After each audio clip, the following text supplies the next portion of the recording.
Congress party के अंदर इस बात का जज्बा है कि अगर हम देश को अंग्रेजों से आजाद करा सकते हैं तो इस देश को हम अंग्रेजों के चापलूसों से भी मुक्त कराएंगे। इस बात को याद रखिएगा।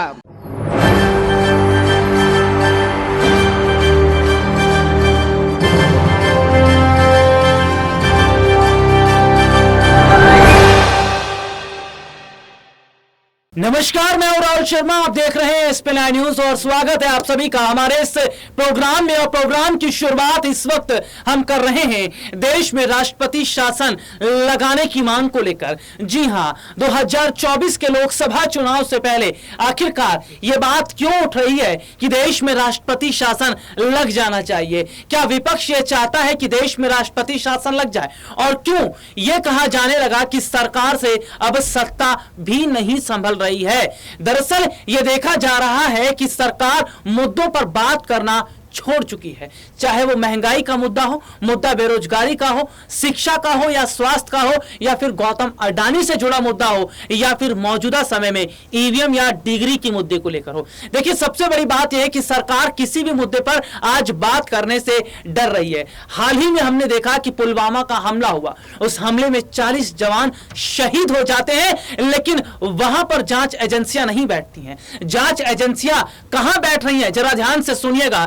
आज जांच एजेंसियां वहां नहीं जा रही हैं, लेकिन जांच एजेंसियां विपक्ष के पीछे लग जाती हैं। अरविंद केजरीवाल से 9-9 घंटे पूछताछ होती है। लेकिन सबसे बड़ा बात तो आप ये भी तो देखिए कि सरकार के खिलाफ एक भी अभी तक जांच नहीं हुई है, लेकिन राहुल गांधी ने अगर अडानी को लेकर सवाल पूछ लिया तो संसद की सदस्यता चली गई। राहुल गांधी ने अगर मोदी सरनेम वाले मामले को उठाया तो सीधे तौर पर फंसते नजर आए। तो अभी जो मौजूदा समय की तस्वीर है, जो अभी मौजूदा समय के हालात हैं, वो जाहिर तौर पर यह बता रहे हैं कि क्या देश में राष्ट्रपति शासन लगना चाहिए, क्योंकि सरकार से सत्ता संभल नहीं रही है, विपक्ष पर प्रेशर पड़ रहा है। देखिए एक रिपोर्ट। कांग्रेस पार्टी के अंदर इस बात का जज्बा है कि अगर हम देश को अंग्रेजों से आजाद करा सकते हैं तो इस देश को हम अंग्रेजों के चापलूसों से भी मुक्त कराएंगे। इस बात को याद रखिएगा। इस बात को याद रखिएगा कि आपने देश के साथ जो खिलवाड़ किया है, उस खिलवाड़ के खिलाफ हैं हम। उस खिलवाड़ के खिलाफ क्यों हैं हम? कि आपने इस देश को सपना दिखा करके, आपने इस देश के लोगों को उम्मीद जगा करके उनके साथ धोखा किया है। ये हम नहीं बोले थे, श्री 108 श्री माननीय प्रधानमंत्री जी बोले थे कि हर साल 2 करोड़ नौकरी दी जाएगी। क्या मीडिया वाले? मोदी जी बोले थे ना कि हम बोले थे? अरे बोलिए ना महाराज, आपको भी बोलना पड़ेगा। याद रखिएगा इस बात को, सबकी बारी आएगी, इस बात को याद रखिएगा। अरे हमारे लिए क्या है, जब तक जेल में चना रहेगा, आना जाना लगा रहेगा, हमको कोई दिक्कत नहीं है, लेकिन बारी सबकी आएगी, इस बात को याद रखिएगा। कहे थे ना मोदी जी कि हर साल 2 करोड़ रोजगार देंगे, बोले थे कि नहीं बोले थे? अरे बोलिए ना, आप कांग्रेस के कार्यकर्ता हैं, भाजपा के थोड़े हैं कि डर जाएंगे। बोलिए, बोले थे ना? बोले थे ना कि महंगाई कम होगी? बोले थे ना खाते में 15 लाख रुपया आएगा? बोले थे ना अच्छा दिन आएगा? आया क्या? मोदी जी के स्टाइल में पूछूं क्या, आया क्या? अब नया जुमला आया है। अब नया जुमला आया है कि हम अग्निपथ लेकर के आए हैं। एगो भाजपा का नेता ईमानदार है, कैलाश विजयवर्गीय को धन्यवाद देना चाहिए। कम से कम उसने इस देश के नौजवानों की शंका दूर कर दी। उन्होंने बता दिया भाजपा की नई योजना है तैयार, भाजपा ऑफिस में सभी नौजवान बनेंगे चौकीदार। यही योजना है ना। लेकिन मैं कहता हूं विजयवर्गीय जी, आपका बेटा बल्ला बहुत बढ़िया चलाता है, अफसर पे बैठ चला रहा था, उसको बीजेपी ऑफिस में क्यों नहीं सिक्योरिटी गार्ड बना देते हैं? मंत्री का बेटा बनेगा सेक्रेटरी, मंत्री का बेटा बनेगा बीसीसीआई का सेक्रेटरी, और किसान मजदूर का बेटा बनेगा भाजपा ऑफिस में सिक्योरिटी गार्ड। हाय रे हिपोक्रेसी, इसी को हिपोक्रेसी कहते हैं ना।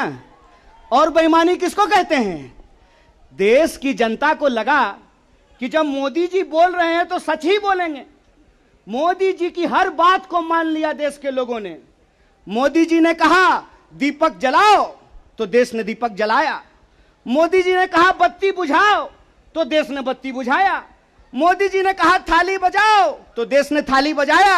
ये रिपोर्ट आपने देखी जिसमें विस्तार से हमने अपने दर्शकों को दिखाया। तो सीधे सीधे तौर पर जो तस्वीर इस वक्त की दिखाई दे रही है, जो हालात इस वक्त के दिखाई दे रहे हैं, वो तो ये जाहिर तौर पर इशारा करते हैं कि सरकार से नहीं संभल रहा, तो क्या राष्ट्रपति के हाथ में सारी जिम्मेदारी दी जाए? क्या देश की कमान अगर राष्ट्रपति के हाथ में दे दी जाती है तो क्या ये बेहतर रहेगा? क्या एक रिपोर्ट और दिखाते, देखिए एक रिपोर्ट।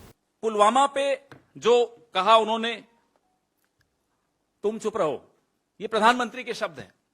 हमें मालूम है आप कैमरा प्रेमी व्यक्ति हैं, जिम कॉर्बेट में थे जब आप ये पुलवामा की दुखांतिका हुई, जहां 40 जवान हमारे शहीद हुए। एक ढाबे पर आकर उन्होंने सतपाल मलिक जी को फोन किया और बोला, कहो सतपाल क्या हुआ? फिर जब इन्होंने कहा कि हमारी लापरवाही से हुआ है, तो कहा तुम चुप रहो, ये कोई और चीज है। ये शब्द बड़े ध्यान से सुनिएगा, ये कोई और चीज है। ये क्या चीज है ये आप लोग बेहतर समझते होंगे। सतपाल मलिक जी ने कई चीजें कही हैं और कई चीजें कहते कहते रुक गए हैं। उनकी चुप्पी बहुत बड़ी खबर बनती है। जो उन्होंने कहा उससे भी बड़ी खबर उनकी चुप्पी भी बनती है। कहां वो चुप हो जाते हैं, कहां वो शब्द रोक देते हैं, कहां वो लिहाज रख रहे हैं, ये सब समझने वाली बातें हैं। एनएसए की क्या भूमिका रही? एनएसए ने भी इनको सलाह दी कि इस पर आप कुछ मत बोलिए, लापरवाही के बारे में कुछ मत बोलिए। जिस देश का प्रधानमंत्री अपने 40 जवानों की शहादत पर वहां के राज्यपाल को कहता है कि कुछ मत बोलिए, उस देश का क्या दुर्भाग्य है वो आपके सामने। प्रधानमंत्री जम्मू कश्मीर के बारे में इग्नोरेंट और इल इन्फॉर्म्ड हैं।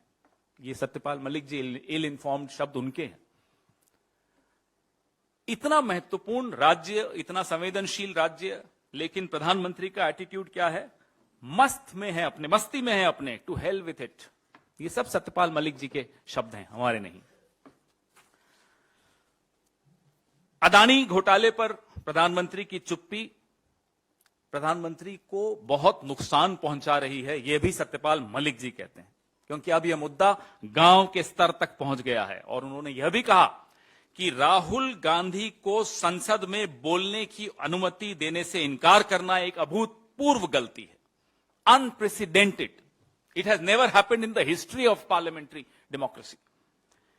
उनका यह कहना था कि जो राहुल गांधी सवाल उठा रहे हैं अदानी महाघोटाले पर, बहुत सही सवाल उठा रहे हैं और प्रधानमंत्री उनमें से एक भी सवाल का जवाब नहीं दे पा रहे। एक अकेला पूरे लोकतंत्र पर भारी। ये इस पूरी कहानी का जिस्ट है, का निचोड़ है। वो खुद ही बोलते हैं मैं एक अकेला भारी हूं। किस पर भारी हैं वो सतपाल मलिक जी ने आपको बता दिया। गवर्नर से सलाह नहीं ली जा रही, गवर्नर को जानकारी नहीं दी जा रही कि उनके राज्य में क्या करने वाले हो आप। कैबिनेट को नहीं मालूम और कहीं कोई।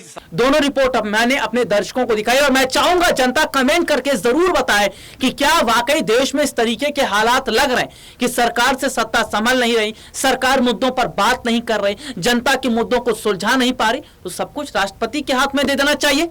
आज के लिए इतना ही, आपसे फिर दोबारा मुलाकात होगी, तब तक ले जा दीजिए, नमस्कार।